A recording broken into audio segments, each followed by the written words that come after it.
Haleluya, shalom. Sekali lagi shalom. Selamat pagi Bapak Ibu Saudara, kita berjumpa kembali di tahun yang baru, tahun 2026. Kita percaya bahwa ada sukacita yang baru di tahun ini, ada berkat yang baru Tuhan sedang kerjakan di tengah-tengah kita. Mari berikan sorak-sorai kita bagi Tuhan Yesus. Haleluya. Mari siapkan hati kita Bapak Ibu Saudara. Kita akan masuk dalam hadirat Tuhan pagi hari ini. Kita ambil waktu 1-2 menit di hadapan Tuhan. Masing-masing pribadi kita datang dan berdoa kepada Tuhan pagi hari ini.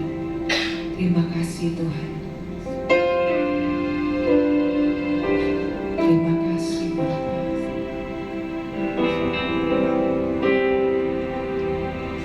Pagi hari ini kami mau datang kepadamu Tuhan.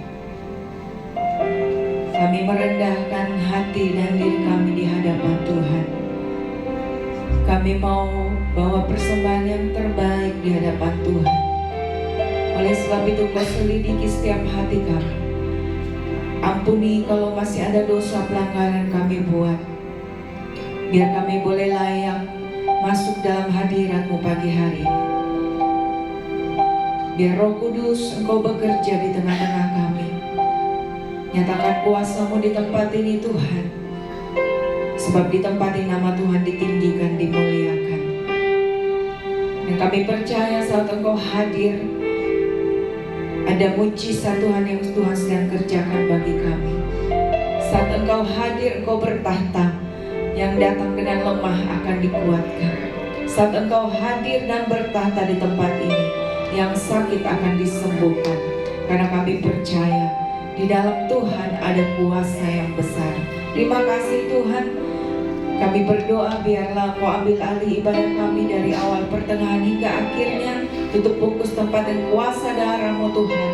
Setiap pekerjaan kuasa jahat yang mau mengganggu ibadah kami, yang mau mengganggu hati dan pikiran kami, dalam nama Yesus kami ikat, kami hancurkan kuasanya oleh kuasa darah Tuhan Yesus. Terima kasih Tuhan. Biarlah Kau sendiri yang bertahta di tengah-tengah kami. Di dalam nama Tuhan Yesus kami siap memuji menyembah Tuhan. Sama-sama kita katakan amin. Mari kita naikkan ungkapan syukur kita Bapak Ibu Saudara. Terima kasih Tuhan. Terima kasih Yesus.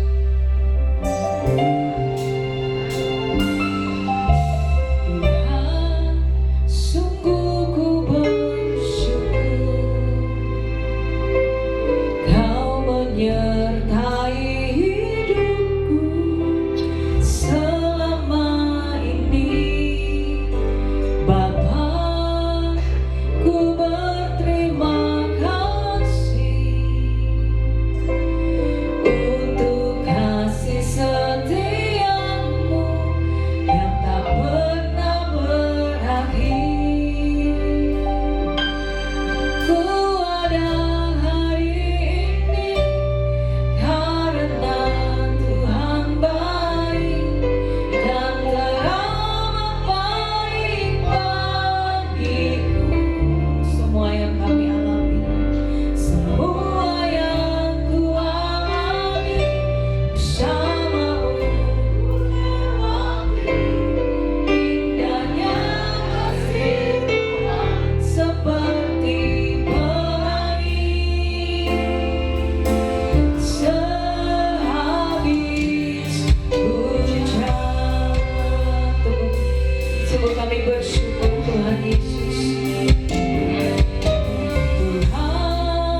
syukur-Mu pagi hari ini Bapak Ibu Saudara.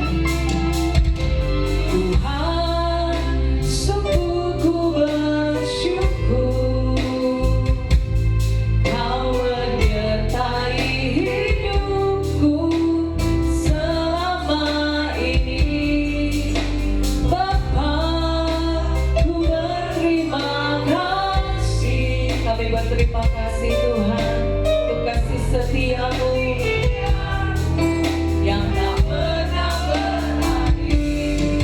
Katakan aku ada hari ini karena Tuhan baik dan teramat baik bagiku.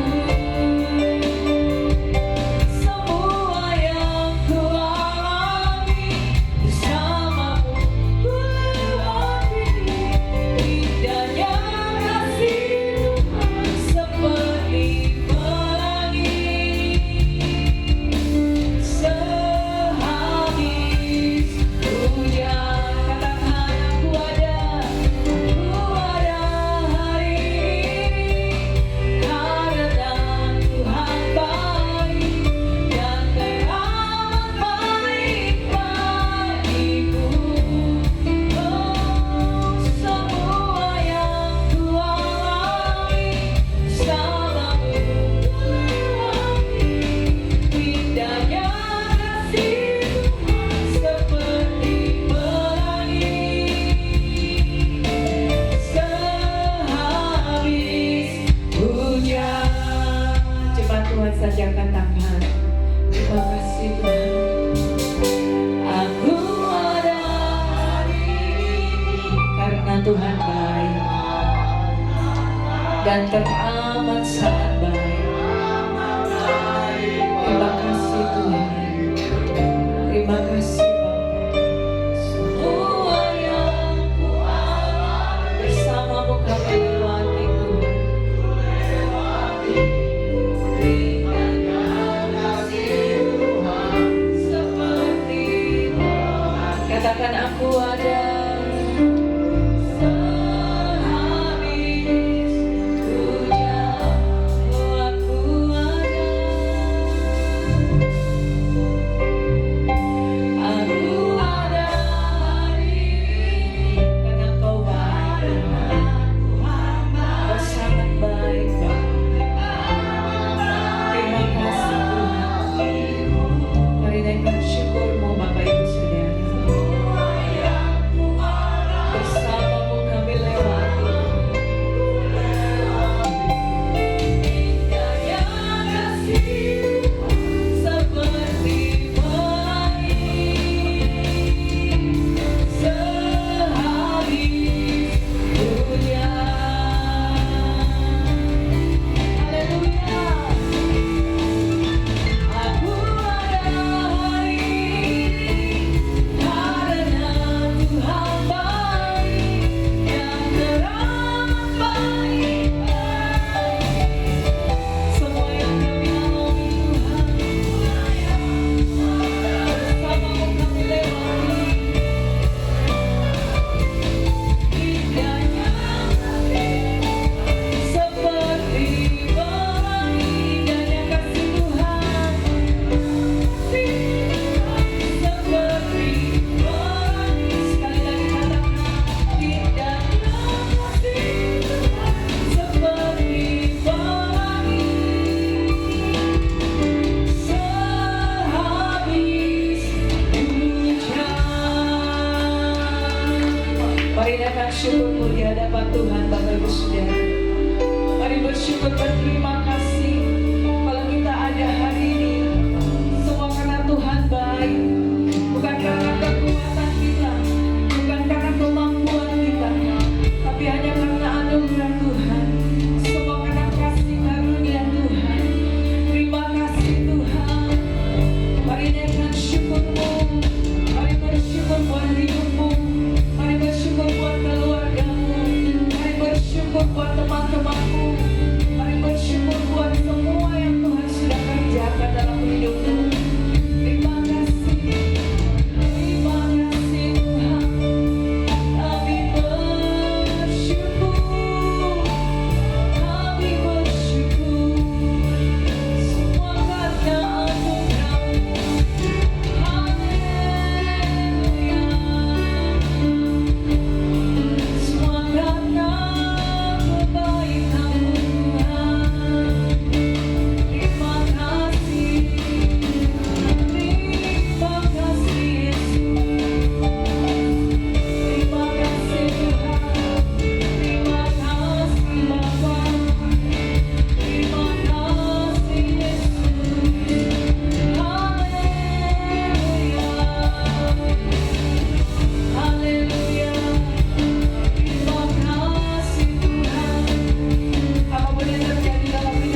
Kami bersyukur buat kasih setiamu di dalam hidupku.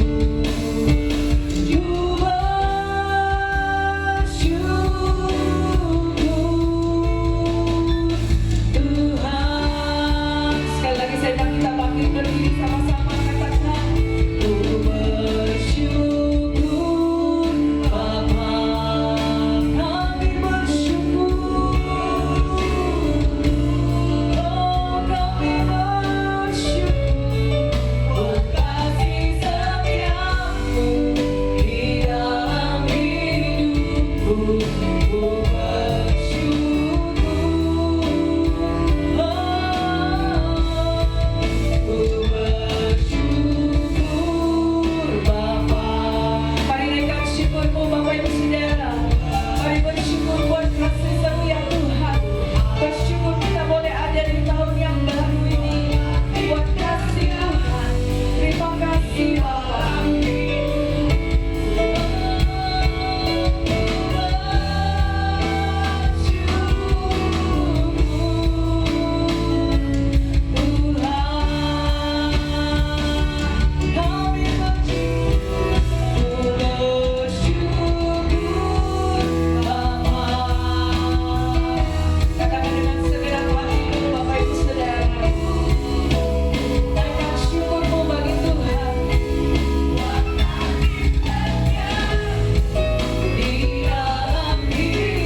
sama-sama kita katakan amin. Saudara kasih tahu sampai ke kananmu, katakan Tuhan itu baik. Amin. Haleluya. Mari bertepuk tangan bersama-sama pagi hari ini Bapak Ibu Saudara.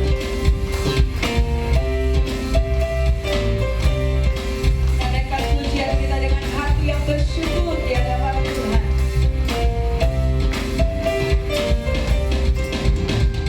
Masuk gerbangnya bersyukur dengan penuh pujian. Kami bersuka di hadiratnya.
Puji Tuhan, amin. Sekali lagi kita sorak-sorai bagi Tuhan Yesus. Haleluya.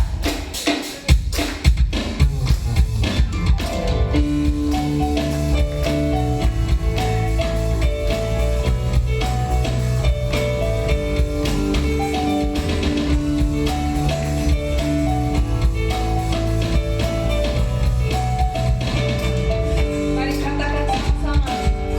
Haleluya, ku memuji-Mu Tuhan, karena kasih-Mu tak berkesudahan. Biar yang bernafas memuji Sang Raja, di atas gunung dan di dalam samudra. Tanganku kuatkan padamu, bersyukuri rahmat yang Kau beri. Hatiku melompat bagimu, sebab namamu setiap hari. Mari bersyukur. Bersyukurlah kepada Tuhan, sebab Dia baik, sebab Dia baik. Awasannya untuk selamanya, kasih setianya, kasih setianya.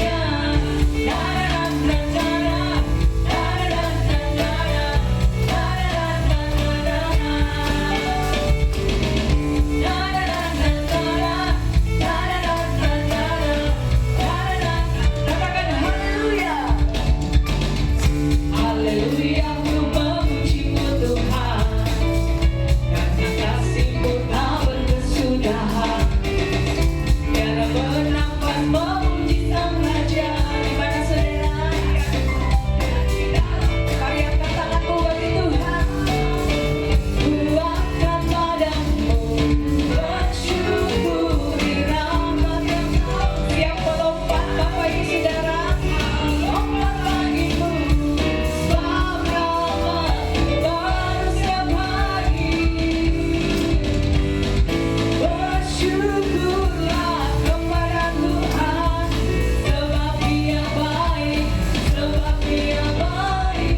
Awasannya untuk selamanya, kasih setianya, kasih setianya. Bersyukurlah kepada Tuhan, sebab Dia baik, sebab Dia baik. Awasannya, kasih setianya, kasih setianya.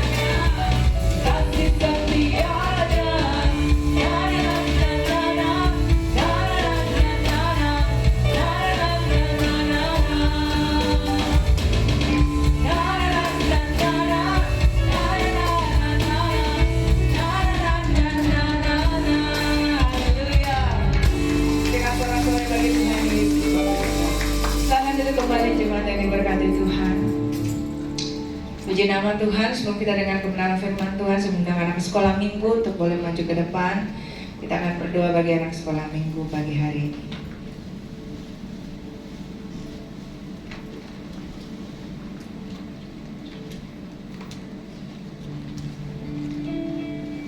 Mari Bapak Ibu Saudara, kita memberkati anak sekolah minggu pagi hari ini. Tuhan Yesus, kami menyerahkan ibadah sekolah minggu ke dalam tangan kasih Tuhan.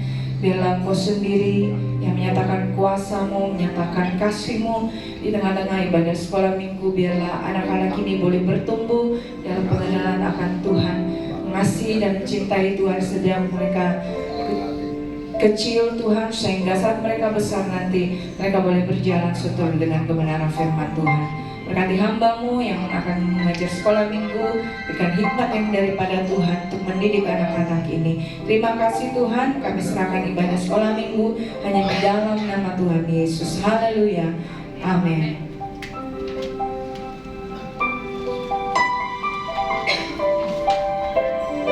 Saudara, 1 tahun sudah kita lewati Bapak Ibu Saudara. Banyak hal yang sudah kita lalui di tahun 2025.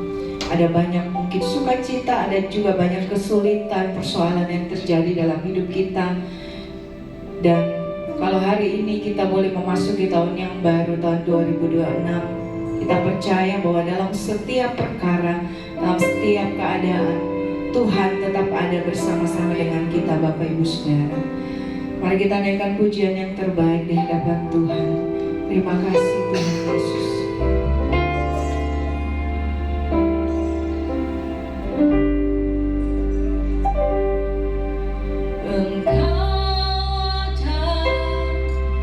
Bersamaku di setiap musim hidupku, tak pernah kau biarkan ku sendiri.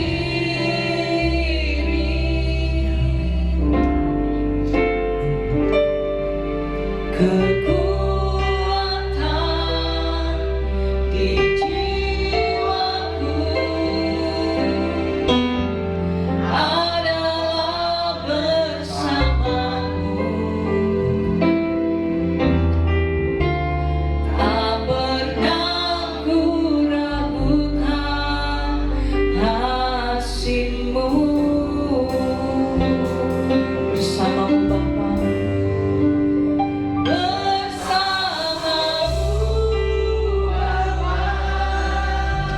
Makasih Tuhan.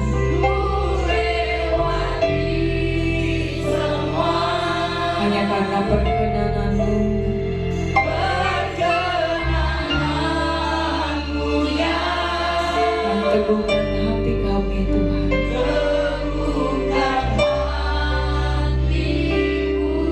Mari dengan iman saudara katakan,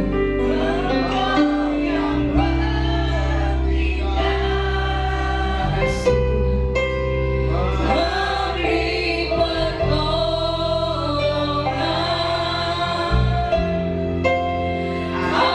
anugerah-Mu besar melimpah bagiku. Mari naikkan pujian ini dengan iman di hadapan Tuhan, Bapak Ibu Saudara. Terima kasih Tuhan. Engkau ada bersamaku di setiap musim hidupku. Amin.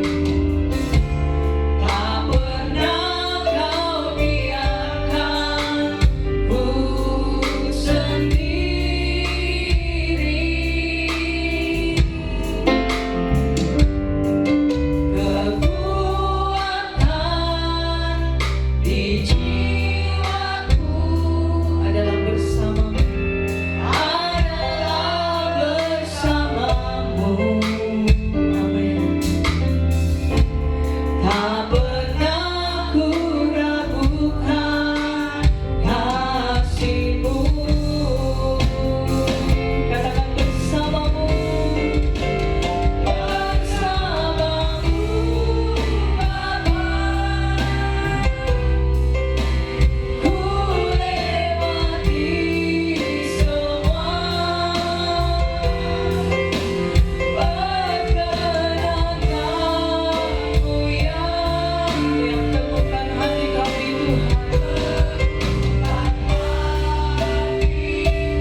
semua karena kebaikan-Mu, semua karena kasih-Mu, penyertaan-Mu, sehingga kami boleh masih menghirup udara yang indah pagi hari ini.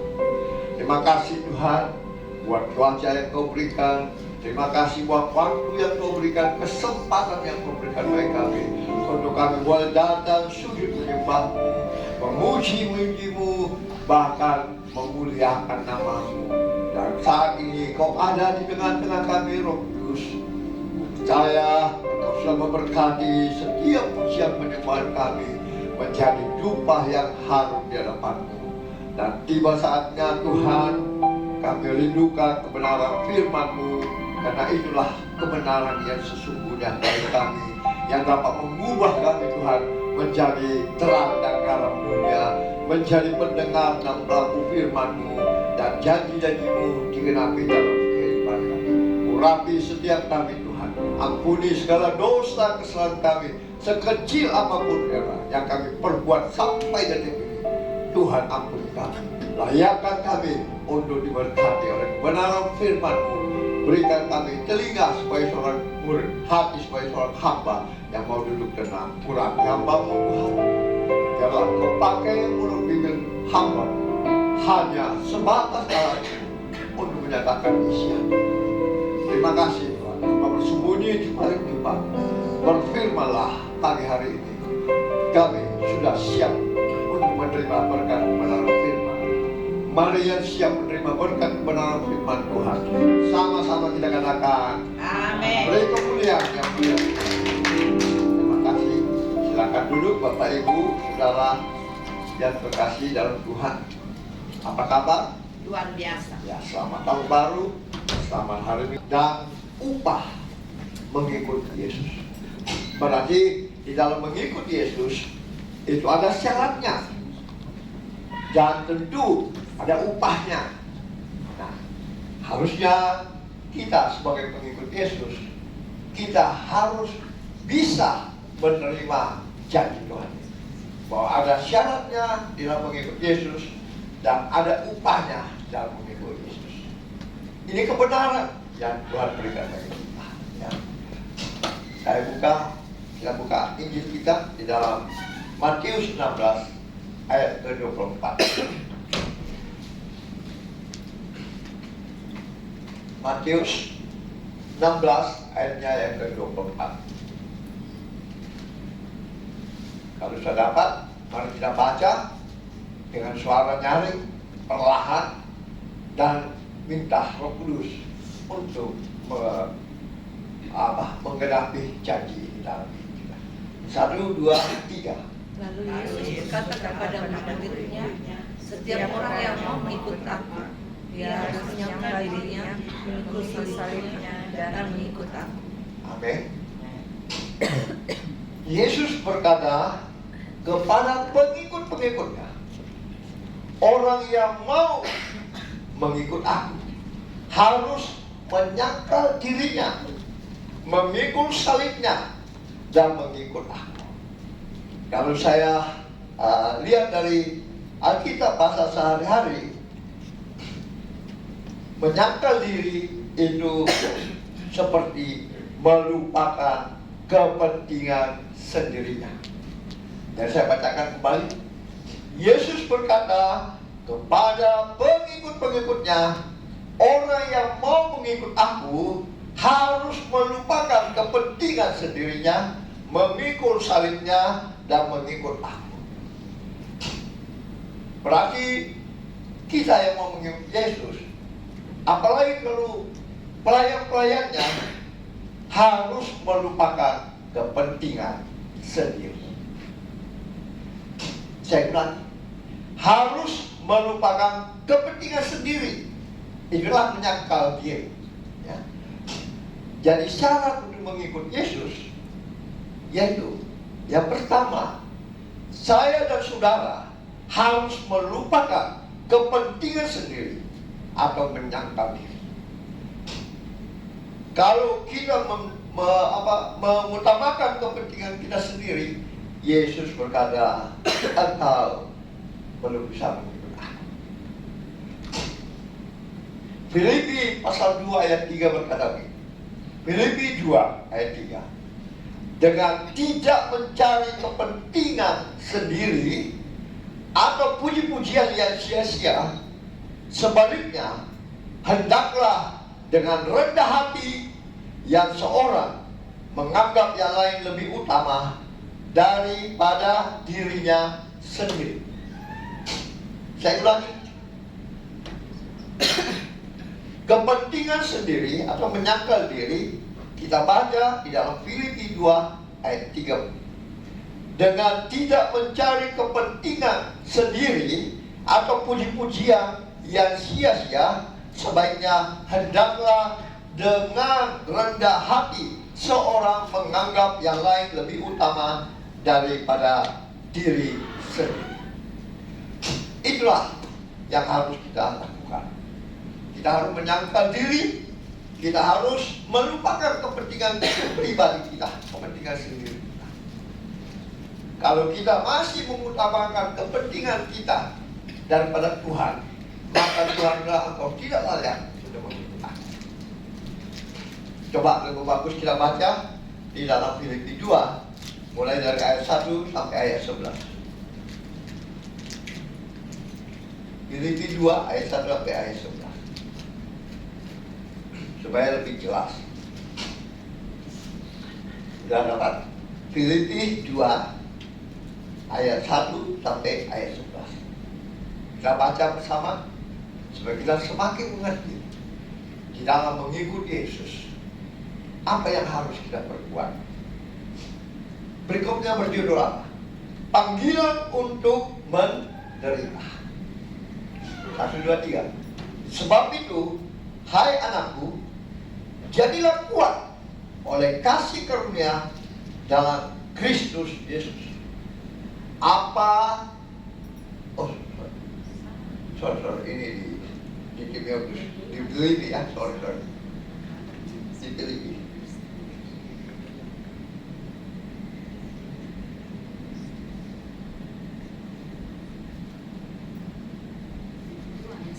Ya, Filipi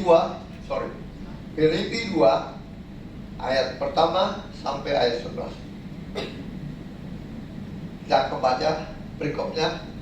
Nasihat supaya bersatu dan merendahkan diri seperti Kristus.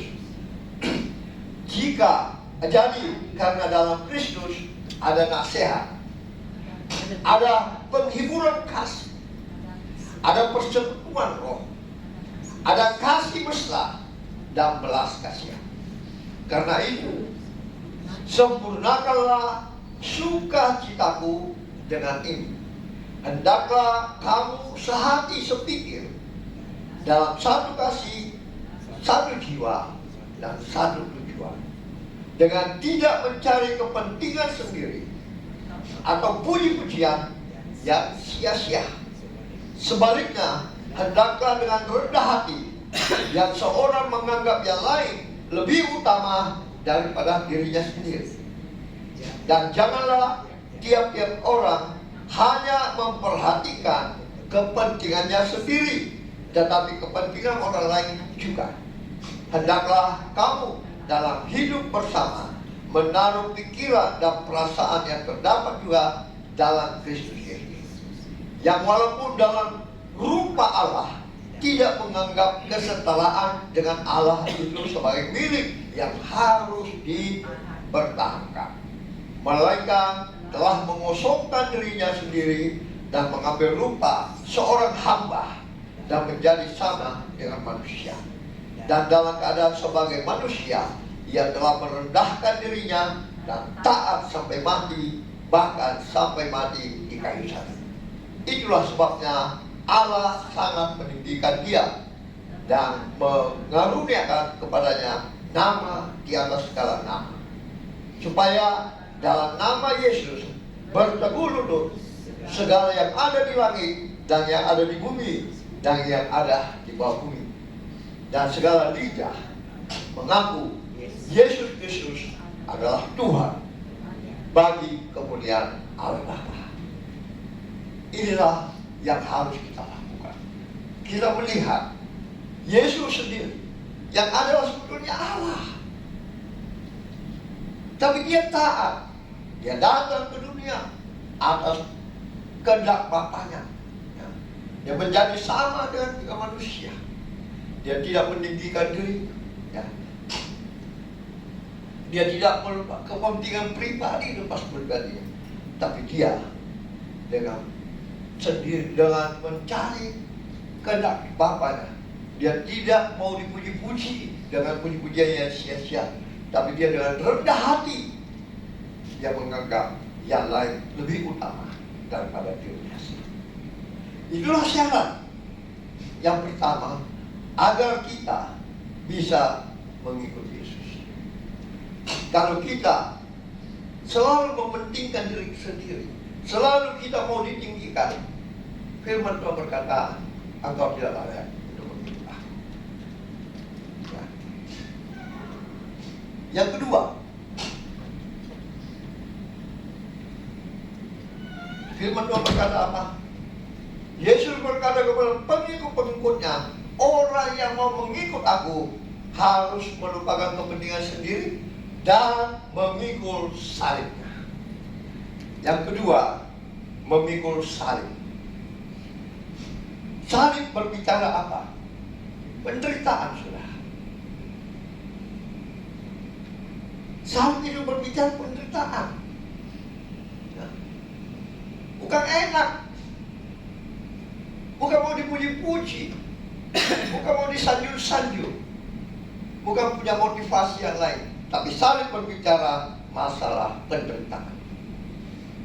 Saudara mengikuti Yesus, kata firman Tuhan tadi, saudara harus menyangkal diri, melupakan kepentingan sendiri, mengutamakan kepentingan Kristus lebih daripada kepentingan pribadi.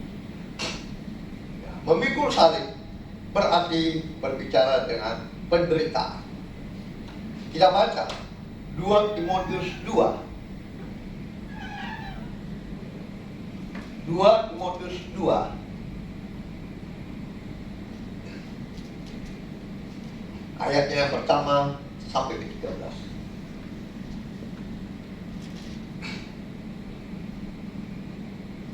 Berikutnya berjudul apa? Panggilan untuk ikut menderita. Bukan untuk dipuji-puji, bukan untuk kepentingan sendiri, bukan untuk dihargai, tetapi untuk menderita. Itulah yang mengikuti Yesus. Sebab itu, hai anakku, jadilah kuat oleh kasih karunia dalam Kristus Yesus. Apa yang telah engkau dengar daripada aku di depan banyak saksi, percayakanlah itu kepada orang yang dapat dipercaya, yang juga cakap mengajar orang lain. Ikutlah menderita sebagai seorang prajurit yang baik dari Kristus Yesus. Seorang prajurit yang berjuang tidak memusingkan dirinya sendiri dengan soal-soal penghidupannya, supaya dengan demikian ia berkenan kepada komandannya. Saya kemarin sudah lama tidak lewat jalan apa di Kodam. Nah, anak datang telepon mamanya, "Mak, ayo kita jalan." Oke lah. Saya lewat di markas Kodam.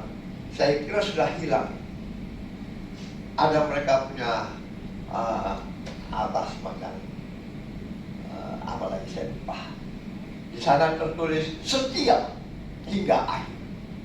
Saya sudah kira sudah hilang karena dulu dipasang spanduk, tapi sekarang dipasang dengan yang menyambang pintu gerbang, setia sampai akhir. Itulah tentara. Ya. Dia tidak memusingkan dirinya sendiri. Kalau melawan ada kontravensi orang pemberontak apa, maka mereka siap untuk diberangkatkan, siap untuk mati, meninggalkan keluarga. Mungkin bapak dan tentara mungkin ada keluarga. Itulah kesetiaan sangat dibutuhkan sehingga mereka berkenan di komandannya.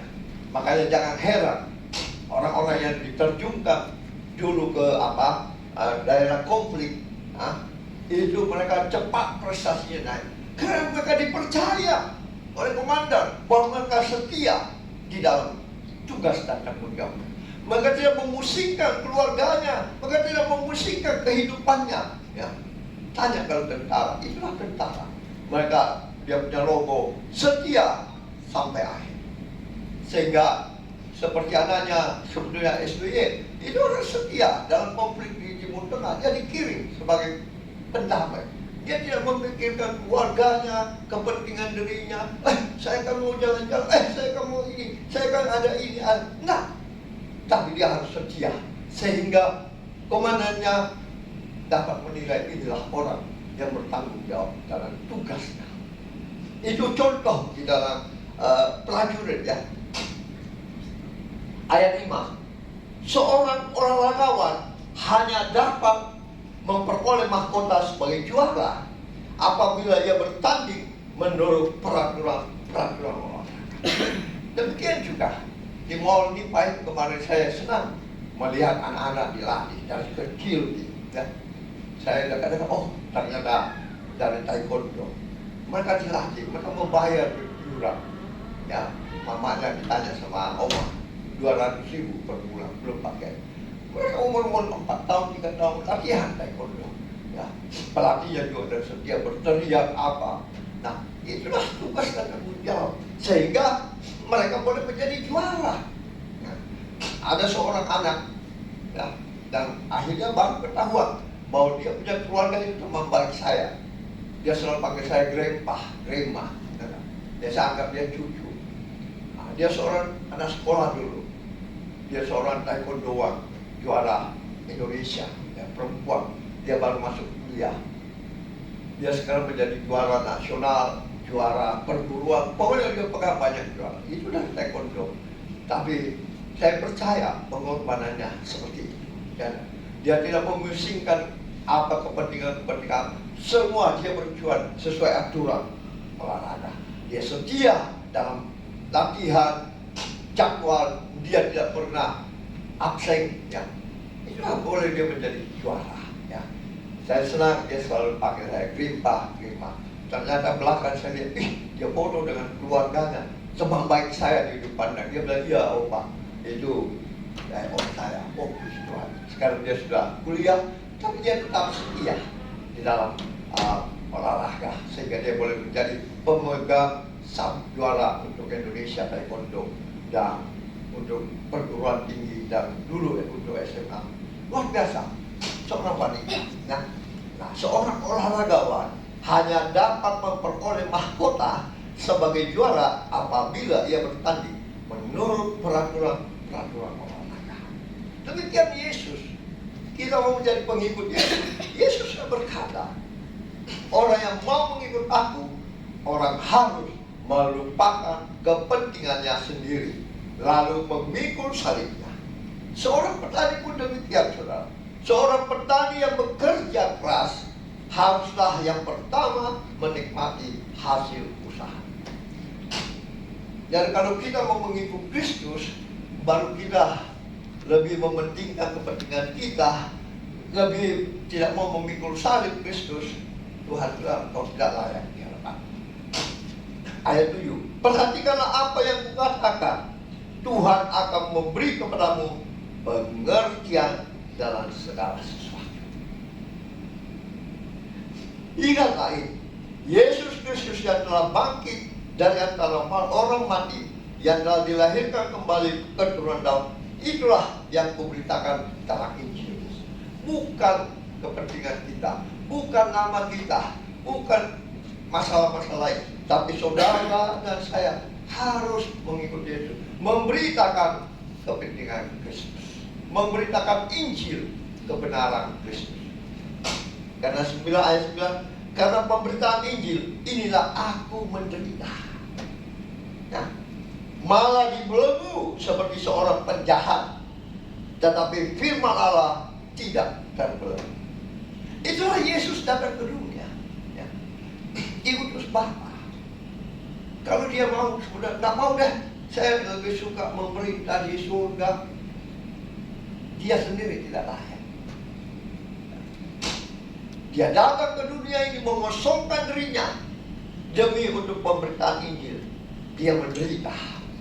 Kita tahu semua kan bagaimana dia menderita. Dia difitnah, dia ditangkap, dia dipukul, nah, dia ditinggalkan murid-muridnya, dia dikhianati muridnya, bahkan dia dimahkotai dan dia disalibkan, ditombak, diludahi. Inilah penderitaan Yesus. Ya. Malah dibelenggu dan seorang penjahat, tetapi Allah tidak terbelenggu. Inilah Yesus katakan, kalau engkau mau mengikut aku, engkau harus menyangkal diri, engkau harus memikul salib. Teladan yang Yesus berikan kepada kita, itulah penderitaan. Salib itu berbicara penderitaan. Oleh penderitaan Yesus kita diselamatkan. Pertanyaannya, maukah kita menyeriahkan penderitaan Yesus, pengorbanan Yesus? Maukah kita menyalibkan Yesus untuk kedua kalinya?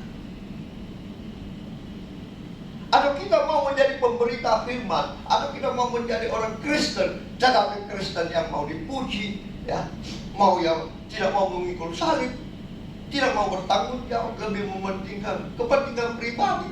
Karena firman Tuhan kau tidak layak. Ya. Ayat 10 dari 2 Timotius. Karena pemberitaan Injil inilah aku menderita, malah dibelenggu seperti seorang penjahat, tetapi firman Tuhan tidak terbelenggu. Karena itu aku sabar menanggung semua itu bagi orang-orang pilihan Allah, supaya mereka mendapat keselamatan dalam Kristus dengan kemuliaan yang kekal. Benarlah perkataan ini, jika kita mati dengan Dia, kita pun akan hidup dengan Dia. Jika kita berteguh, kita pun akan ikut memerintah dengan Dia. Jika kita menyangkal Dia, Dia pun akan menyangkal kita. Jika kita tidak setia, Dia tetap setia, karena Dia tidak dapat menyangkal diri. Inilah penderitaan Yesus. Makanya saya banyak tertawa orang yang sudah bercerita, saya ke Yerusalem Pak Pras, saya pikul salibnya Yesus di sana. Wah, hebat ya. Pikul salibnya Yesus. Salibnya saja kita tidak sanggup. Apalagi salibnya Yesus. Kecuali kita datang kepada Yesus, kita katakan, saya buka hati, bantu aku, salibkan kedaginganku, penuhiku dengan rohmu, sehingga ku dapat melewati segala rintangan, tantangan, segala penderitaan, hinaan, cacian maki, pengkhianatan. Itu pasti kita dapat. Karena Tuhan berkata, pikulah salibmu. Jadi orang biasa tidak ngerti. Saya ke Yerusalem, Pak Bro, dia kasih dia saya fotonya, pikul salibnya Yesus. Wah, kamu tanya pikul salibnya. Pikul salibku sendiri. Ego, kesombongan, mau dipuji, mau dikatakan dia yang terbaik, terbenar. Yesus dan tidak ada seorang pun yang benar di hadapan. Hati-hati. Ya. Matius 10 ayat 38 berkata demikian. Barang siapa, Matius 10 ayat 38. Matius 10 ayat 38. Boleh? Matius 10 ayat 38 berkata begini. Barang siapa tidak memikul salibnya dan mengikut aku, ia tidak layak. Bukan salibnya Yesus, salibnya kita. kesombongan, keangkuhan, cari nama, cari populer, omong kosong, dusta, itu yang harus ditinggalkan. Nah, itu yang Tuhan mau. Supaya kita ini boleh disebut pengikut Yesus. Amin. Amin. Pikulah salibmu. Salib berbicara penderitaan, kesombongan, keangkuhan, nah, kepentingan diri sendiri, pengkhianatan, cari nama, cari populer, dusta. Itulah yang harus kita buang. Dengan cara bagaimana? Minta Roh Kudus. Dan kalau Tuhan yang sudah memanggil, Tuhan yang sudah memilih, itu tidak mungkin salah. Pasti Anda rasakan. Ya. Saya baru-baru ketemu adik saya dari Jakarta. Dia bilang, iya Kopra, tidak mudah orang menjadi pengikut Kristus. Di Jakarta banyak haleluya, haleluya. Tiba-tiba lupa hilang. Kita harus tetap berteguh, memikul salib. Saya makan di dinner dengan ibu, dengan dia istri. Dia sampai menangis karena dia pun mengalami banyak masalah persoalan. Bukan masalah persoalan dimanapun, dalam pribadinya. Seperti saya, tidak ada yang tidak ada mengalami masalah persoalan di dalam mengikuti Yesus. Banyak persoalan, tantangan yang kita hadapi. Makanya dia bilang, di Jakarta banyak buat jatuh, Pak, jatuh kok. Pengikut Yesus, wah yang hebat, full timer apa segala, WL singer, banyak yang jatuh. Karena apa? Mereka mau melayani Tuhan, tapi mau cari popularisasi, mau cari yang lain-lain. Ya.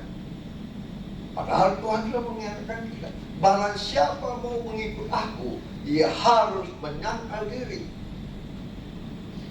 memikul salib. Lukas 14 ayat 33 berkata apa? Lukas pasal 14 ayat 33. Sudah ada mas? Lukas? Ya. Silakan baca. Demikian pula lah tiap-tiap orang di antara kamu yang tidak melepaskan dirinya dari miliknya tidak dapat menjadi murid.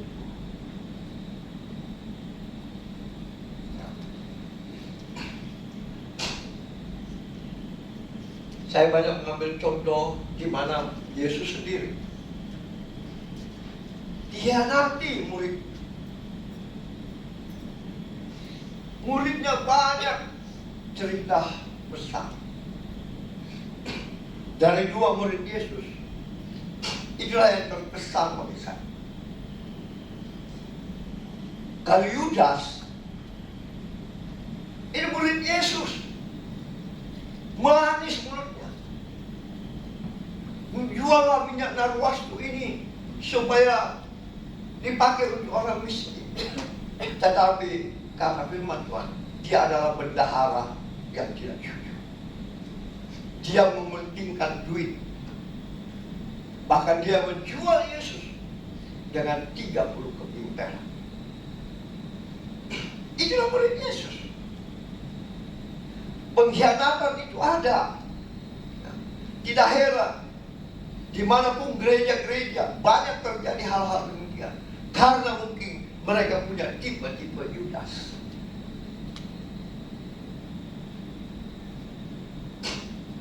Mereka tidak mau bertobat seperti Yudas. Akhirnya Yudas mati. Mereka murid Yesus, mereka pengikut Yesus. Tapi motivasinya mau dipuji, katakan dia baik, ya tak? Minyak narwastu yang mahal, lebih baik dijual, dikasih orang miskin. Padahal dia bendahara yang tidak jujur. Maka karena uang, dia cinta uang, dia hianati Yesus, dia jual Yesus dengan 30 keping perak. Yesus, firman Tuhan berkata, Di mana hartamu berada, di situ hatimu berada. Hati-hati. Hati-hati. Tuhan sudah bilang, harus melupakan kepentingan sendiri. Saya senang dengan siapa? Petrus. Petrus murid Yesus. Dia pernah berkata sombong nggak? Pernah. Waktu Yesus mau ditangkap, dia bilang siapa mau bikin dia? Dia ambil pedangnya, dia potong telinganya. Tentara yang mau tangkap Yesus. Apa dimarah atau tidak sama Yesus? Yesus berkata, hai iblis. Bukan Petrus, ada iblis di dalam Petrus. Dia tidak mengerti firman Tuhan bahwa Yesus memang datang untuk menderita. Maka Yesus mengambil telinga itu, orang itu yang menderita kegelapan. Dia pernah menyangkal Yesus? Ya, pernah, saudara. Padahal dia berapi-api mengikuti Yesus. Barang siapa mengganggu kau Yesus, berhadapan dengan saya. Tapi apa buktinya? Saat Yesus mengalami penderitaan di Getsemani, apa yang terjadi? Dia menyangkal. Satu kali, kata firman Tuhan, 3 kali dia menyangkal. Itu sudah diketahui bahwa sebelum ayam berkokok, engkau akan menyangkal saya 3 kali. Kau kena Yesus? Dah. Tidak, saya bukan pengikutnya. Inilah orang tiba-tiba ini. Banyak orang Makassar bilang rompok bawah. Mau bela Yesus, mau bela pekerjaan-pekerjaan Yesus. Mau menjadi begini. Tapi buktinya, waktu bermasalah, Yesus ditangkap di Taman Getsemani. Dia menyangkal Yesus. Tapi aku tidak kenal dia. Bahkan ada orang, iya ini termasuk pengikutnya. Dia bilang, bukan, saya tidak kenal Yesus. Coba di dalam mengikut Yesus, kalau Yesus lagi mungkin membuat mujizat, wah banyak orang datang berbondong-bondong. Betul nggak? Saat Yesus membuat mujizat 2 ikan dan 5 roti, banyak pengikutnya datang.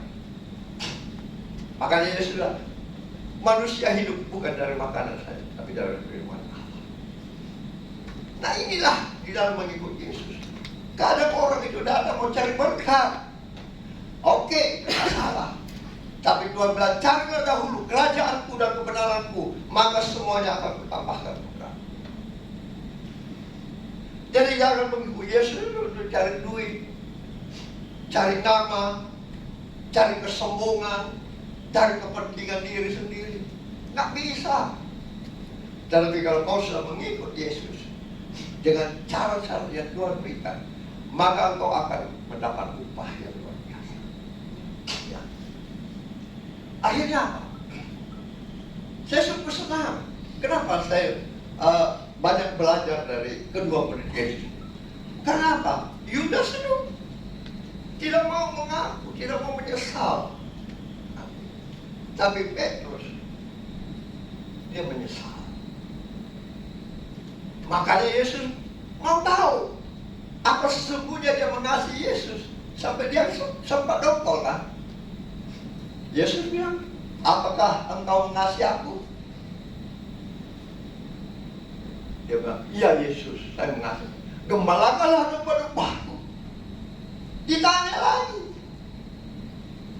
apakah engkau mengasihi aku? Dia jawab, iya Yesus, masa engkau tidak tahu aku mengasihi engkau? Dongkol tidak biasa orang kau ditanya. 3 kali saudara, bukan 2 kali.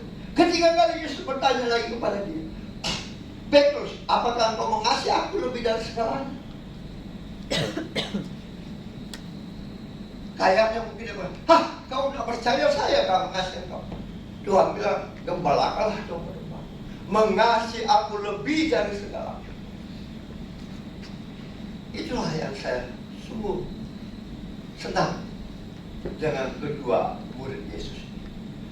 Yang pertama, mengkhianati Yesus, pura-pura baik, ya, cari nama.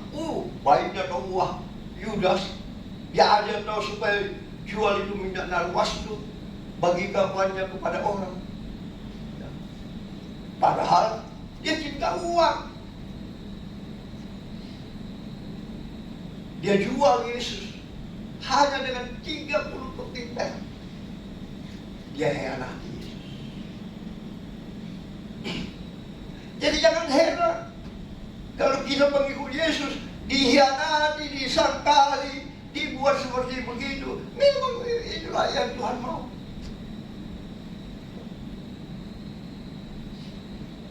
Maka kalau engkau mengasihi bapakmu, ibumu, istrimu, anakmu lebih daripada aku tidak layak. Kenapa?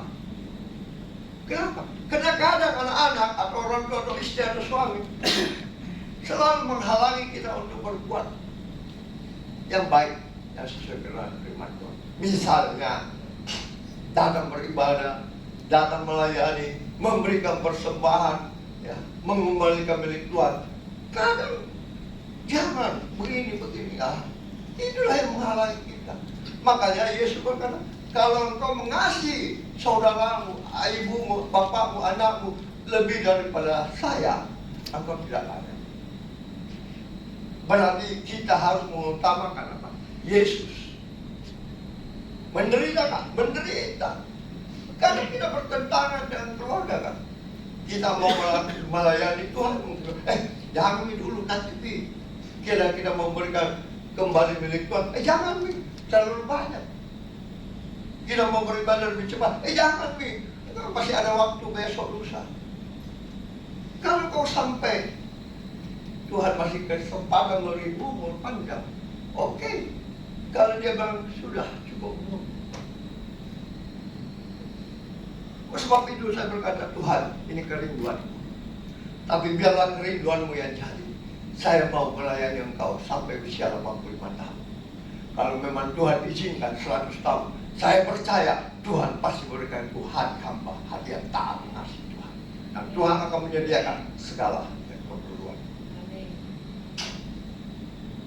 Bukan kehendak kita, tapi kehendak Tuhan. Tapi kalau Tuhan sudah memilih, lakukanlah dengan segala kehendak. Belajarlah akan kebenaran firman Tuhan. Sesungguhnya kita ini sebagai pengikutnya harusnya bagaimana?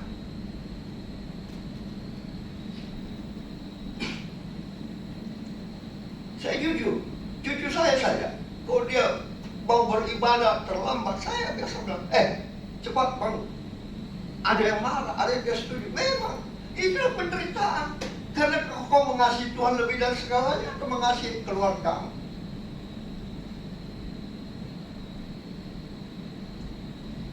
Kalau kau mengasihi sesama manusia lebih daripada Tuhan, Tuhan bilang kau tidak layak. Makanya firman Tuhan berkata, kasihilah, ini perintah, kasihilah Tuhan Allahmu lebih dari segalanya. Perintah kedua, kasihilah sesama manusia seperti dirimu sendiri.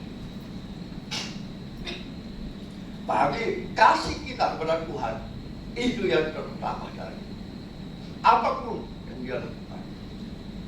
Firman Tuhan ini biasanya Tuhan ajarkan saya kalau hari Kamis atau hari Rabu. Tapi tiba-tiba hari Senin pagi subuh-subuh jam 2 saya dibangunkan dan saya memuji Tuhan. Tuhan bukakan saya ayat-ayat kitab ini. Tuhan mengajar saya. Apakah engkau mengasihi aku? Jam 2 baru tidur ini. Tapi ada suara yang kudengar. Kenapa? Saya ini bukan apa-apa, tidak punya apa-apa. Saya hidup dalam kolpotisme selama 33 tahun. Mana pernah saya pegang Alkitab, namanya hanya orang Kristen. Di KTP orang Kristen, karena memang saya pernah di umur tahun 62 umur SD. Saya sudah dipermandikan, sudah melayani sebagai pelayan misa. Ya. Tapi saya terhilang.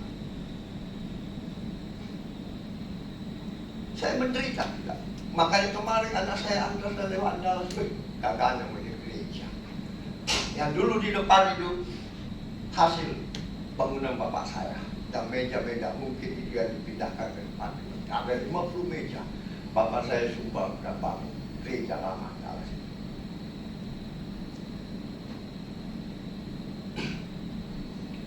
Nah itulah yang harus kita lakukan. Mengasihi Tuhan. Lebih dari segalanya. Lebih daripada keluarga, lebih daripada anak cucu. Lebih daripada istri. Karena yang menjadi penghambat kadang itu istri atau suami atau anak atau cucu. Selalu datang beribadah, bangun ya. Dan 9 saya sudah jemput. Sampai di sana mungkin masih. Dia siap, tapi tidak siap. Dia tunggu, turun dulu, pakai sepatu dan segala macam. Yang namanya siap sedia seperti tentara, itulah siap sedia. Mementingkan tugas lebih dari segalanya. Saudara, belajarlah dari murid Yesus. Seperti Petrus. Ya. Walaupun dia pernah besar mulut. Siapa mau bikin Yesus? Saya hadapi. Tapi waktu datang masalah, penderitaan Yesus, lari nyangkal Yesus. Syukurlah dia bertobat. Ada kadang tidak seperti itu. Semua aku biaya, aku tanggung ini, aku tanggung ini, aku tanggung ini. Itu nampak keinginan hati-hati. Itu namanya bohong. Bohong. Dosa sekecil apa engkau perbuat sama, namanya bohong. Kalau kau bohong, apa kata firman Tuhan? Penghalang doa adalah bohong.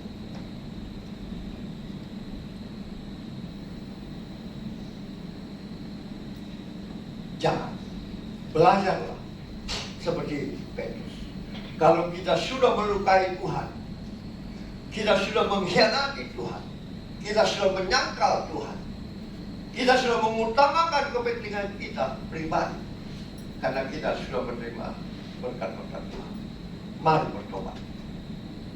Kalau Tuhan marah, Tuhan tidak mau, sekejap saja habis. Saya selalu mengatakan, dulu di tahun 70-an saya sudah punya uang hampir 300 juta. Itu hasil judi. Tapi itu tidak berkenan di hati Tuhan. Sejahtera itu satu baris itu cuma 16 juta dan 100. Wahai Hasim itu cuma 6 juta dan 100. Bisa kubeli semua itu 10. Tapi itulah Tuhan tidak berkenan. Maka habis sekejap. Jadi hati-hati saudara. Kalau Tuhan masih berkenan sama kita, lakukanlah yang terbaik. Kalau engkau telah bernasar, bayarlah nasarmu.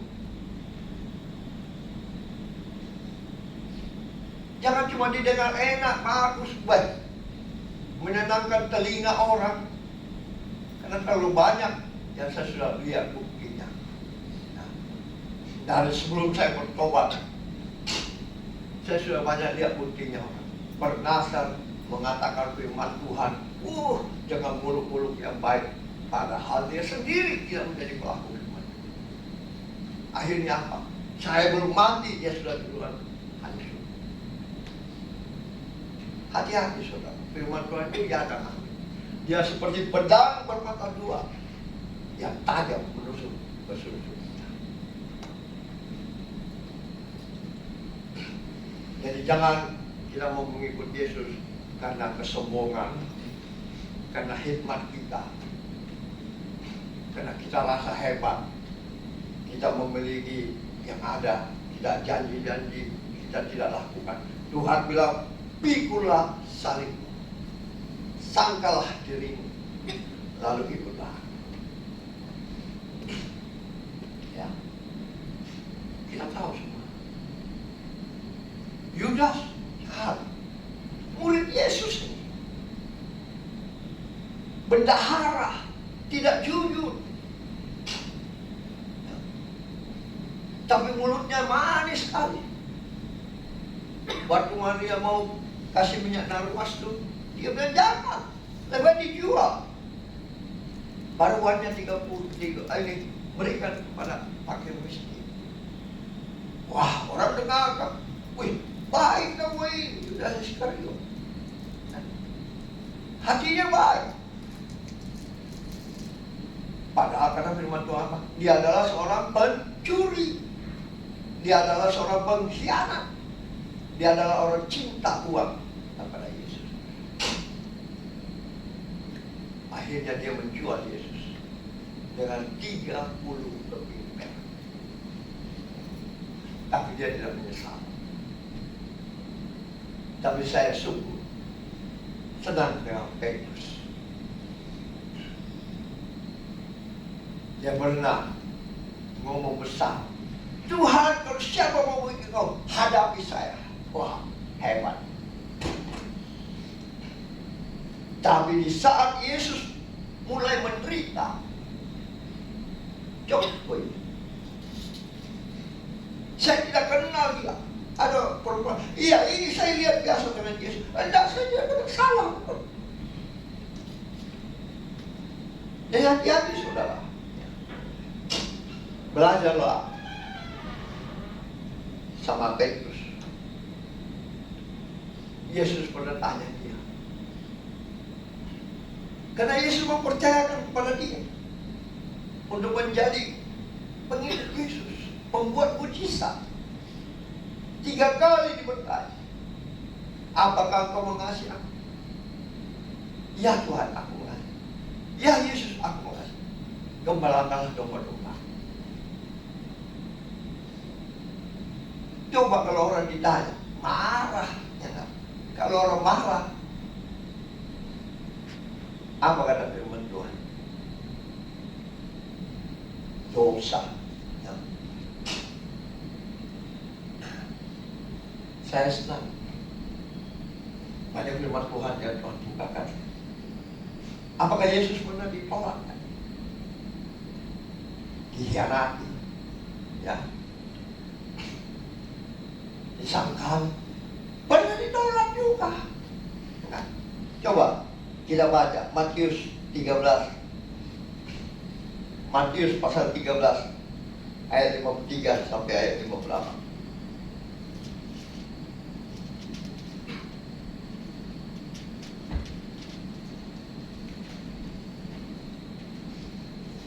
Matius 13 ayat 53 sampai 58. Ya, coba dibaca dulu apa itu. Berikutnya apa? Yesus ditolak di Nazaret. Setelah Yesus selesai menceritakan perumpamaan itu, ia pun pergi dari situ. Setibanya di tempat asalnya, ya, di Nazaret, Yesus mengajar orang-orang di situ, di rumah-rumah ibadat mereka. Maka takjublah mereka dan berkata, dari mana diperolehnya hikmat dan kuasa untuk mengadakan mujizat-mujizat itu? Itu ngomong puji, tapi di balik hatinya mereka berkata, bukankah ia anak tukang kayu? Bukankah ibunya bernama Maria dan saudara-saudaranya Yakobus, Yusuf, Simon dan Yudas? Ayat 56. Dan bukankah saudara-saudaranya perempuan semuanya ada bersama kita? Jadi dari mana diperoleh semua itu? Ayat 57. Lalu mereka kecewa dan menolak dia. Maka Yesus berkata kepada mereka, seorang nabi dihormati di mana-mana, kecuali di tempat asalnya sendiri dan di rumahnya. Dan karena ketidakpercayaan mereka, tidak banyak mujizat diadakan di sana. Yesus pernah dihianati, pernah ditolak.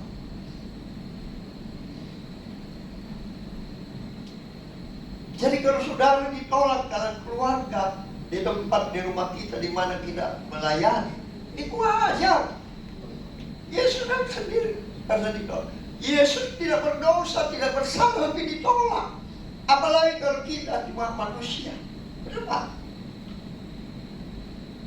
Tidak ada yang sempurna. Cuma kita ini mau menuju kepada jalan yang terbaik. Kita ini perlu diubah. Oh, sebab itu saya selalu katakan, Tuhan, ubah hatiku menjadi seperti hatimu, menjadi seperti matamu. Bentuk aku, ubah, jangan pernah tinggalkan. Ku tak mampu berjalan tanpa engkau. Bersihkan, murnikan, dan pakai hidup. Bayangkan Yesus saja ditolak. Di mana? Di rumahnya sendiri, di tempat asalnya sendiri. Ya nggak usah kaget, nggak usah heran. Yang heran, yang kasihan, itu yang pergi, yang meninggalkan, yang kena uang, karena pujian, karena segala macam. Itu harus bertobat. Mereka harus bertobat. Jangan seperti Yudas, terlambat, tapi mari seperti Petrus. Mereka lah yang harus bertobat.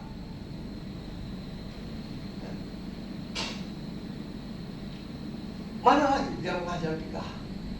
Matius 6 ayat 24. Yesus berkata apa? Kamu tidak dapat mengabdi kepada Allah dan kepada mammon. Jadi jangan orang melayani karena uang, karena harta, karena cari duit, cari apa segala macam. Ada orang, saudara, dan saya tahu banyak orang ke gereja besar. Di situ kan ada teman banyak, di situ kan ada bisnis, di situ kan ada uang. Ada proyek, motivasinya mau. Dan saya pernah disampaikan banyak jemaat, banyak teman saya. Pak Pran, di gereja sana besar, gampang, tidak banyak ketemu orang-orang bisnis. Ya, saya ini kontraktor, di situ banyak apa kontraktor bisa bagi-bagi hasil.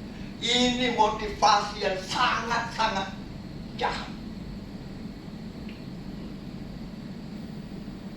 Dia tidak layak disebut pengikut Kristus. Karena Tuhan berkata, kamu tidak dapat mengabdi kepada Allah dan kepada mammon.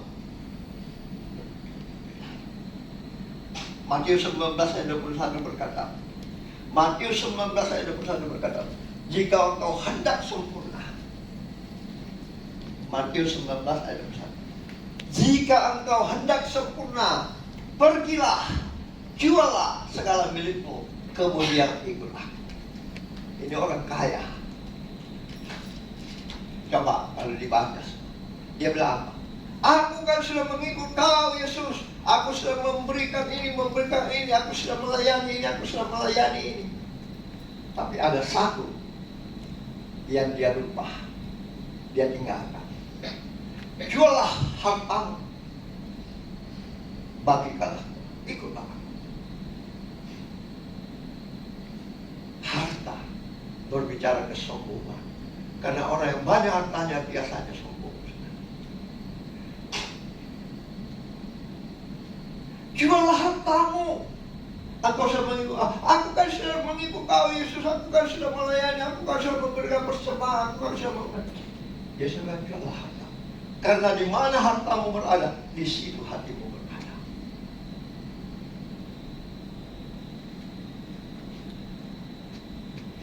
Hati-hati saudara. Ini seorang kaya.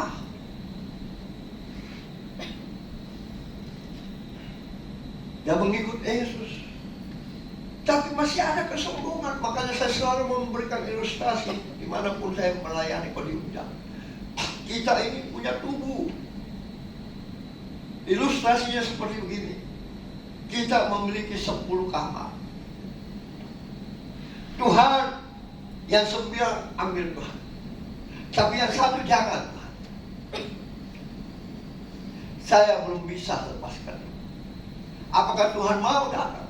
Apakah Yesus mau datang? Apakah Roh Kudus mau datang ke hidup kita? Saya yakin namanya saja Roh Kudus tidak akan masuk. Kenapa? Namanya hanya kudus.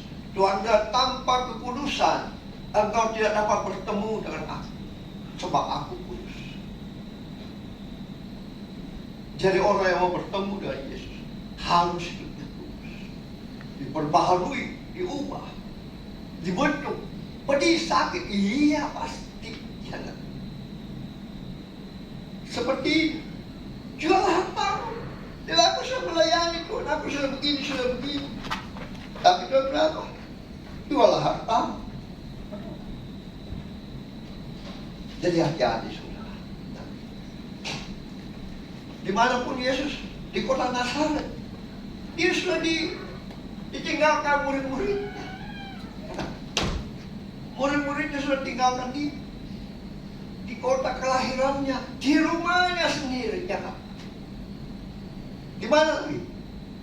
Di Galilea. Nah, coba kita baca Yohanes 6 ayat 60 sampai 66. Di dalam Yesus. Matius 19 ayat 27 sampai 30. Ini penduduk. Matius pasal 19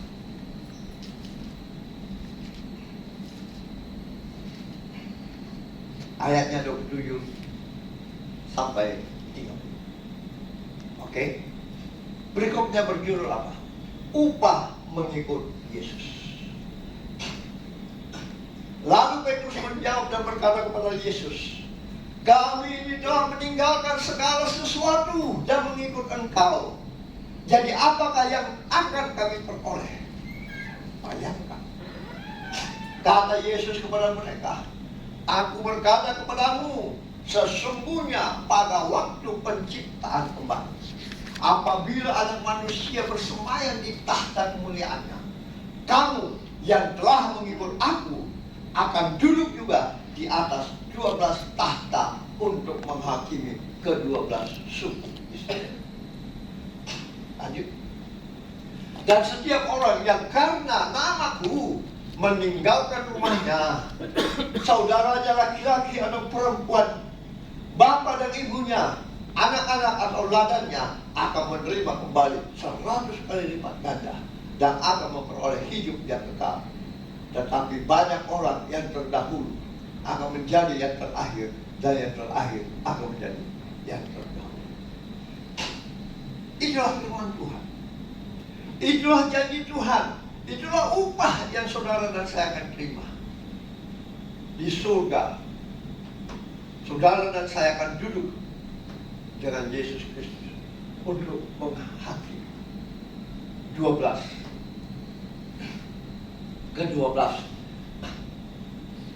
manusia. Inilah yang harus kita rindukan. Kalau itu sudah ada di dalam kehidupan kita, saya percaya jemaat GBI Anugerah Makassar yang dikasih Tuhan, maka janji-janjinya akan ditepati dalam kehidupan kita di dunia. Berarti kita sudah cari dahulu kerajaannya dan kebenarannya, maka semuanya akan ditambahkan kepada kita. Jangan cuma mencari hartanya, kesenangan, kebahagiaan dengan cara apapun juga yang tidak halal, yang mencari kepentingan diri sendiri, yang mengajar orang pada tidak kebenaran. Hati-hati, upahmu adalah dosa. Ini kebenaran firman Tuhan. Jadi upah mengikut Yesus ada. Bukan hanya cara menderita, tetapi Tuhan menyediakan upah bagi setiap kita. Ini firman Tuhan. Saya tidak mau jauh tidak. Tapi mari kita renungkan baik-baik. Kita renungkan baik-baik. Oleh sebab itu, saudara, mari mengangkat tubuh Kristus lebih tinggi dari kepala saudara. Dan renungkanlah kebaikannya dalam kehidupan kita. Renungkanlah kasihnya. Renungkanlah pengorbanannya. Sehingga kita diselamatkan. Silahkan, saya persilahkan saudara yang dikasihi Tuhan untuk berhubungan dengan Dia, karena nilai sudah terbuka. Saudara mengaku segala kelemahan, segala dosa, segala kekurangan saudara di hadapannya. Minta Dia sempurnakan hidup kita. Minta Dia supaya menjadikan biji mata kita seperti biji matanya. Jadikan hati saudara menjadi seperti hatinya untuk melayani Dia. Silahkan saudara, minta pengampunan.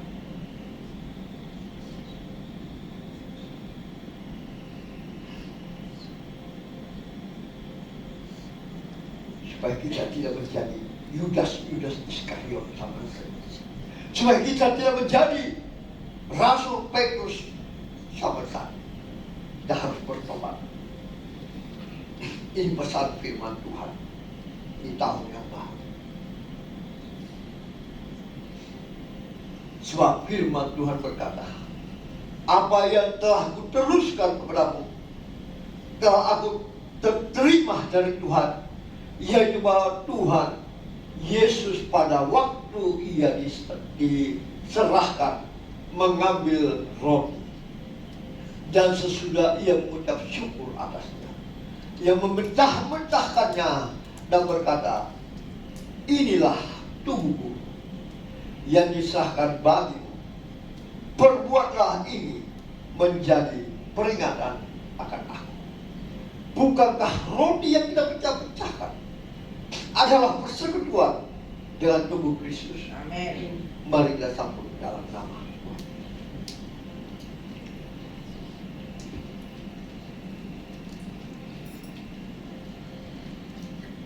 Selanjutnya, saudara yang dikasih Tuhan Yesus, mari kita mengangkat darah Kristus lebih tinggi dari kepala kita. Firman Tuhan berbunyi demikian. Demikian juga Ia mengambil cawan sesudah makan, lalu berkata, cawan ini adalah perjanjian baru yang dimateraikan oleh darah. Perbuatlah ini setiap kali kamu meminumnya menjadi peringatan akan aku. Bukankah cawan pengucapan syukur yang atasnya kita ucapkan syukur adalah persekutuan dengan darah Kristus? Amin. Mari kita sambut dalam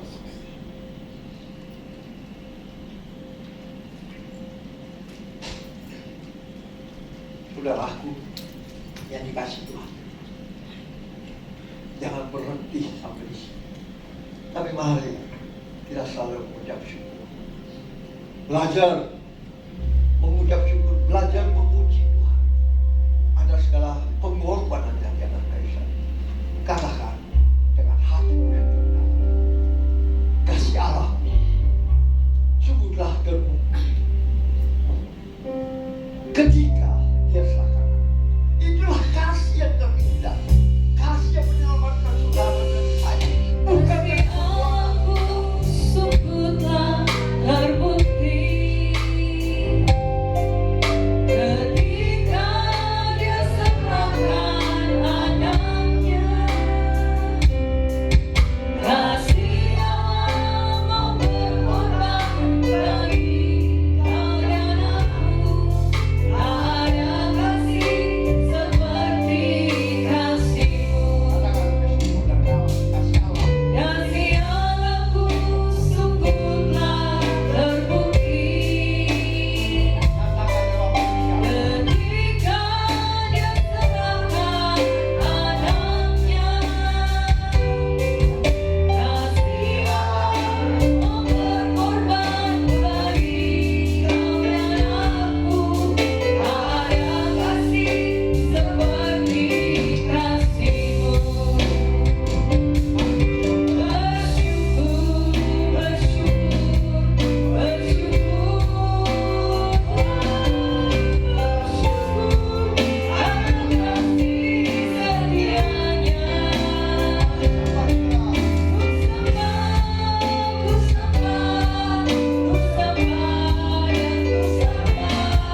sebab itu Tuhan, sentuhan kami. Ubah hidup kami Tuhan. Biarlah tubuh-Mu semakin besar menggantikan tubuh jasmani kami yang fana. Darah-Mu menyucikan kami sehingga kami boleh hidup dalam kekudusan. Dan kami boleh bertemu dengan Engkau di surga. Terima kasih Tuhan. Hamba-Mu percaya tidak ada satupun jemaat-Mu yang Kau lewati. Semuanya Tuhan sudah ubahkan. Yang lalu sudah berlalu, yang baru datang kepada kita. Sehingga mereka semakin mengasihi Tuhan, semakin layak untuk menjadi pengikut Yesus, semakin layak untuk menjadi terang dan garam dimanapun mereka berada. Semakin layak mereka menjadi saksi-Mu Tuhan, bahkan melakukan amanat agung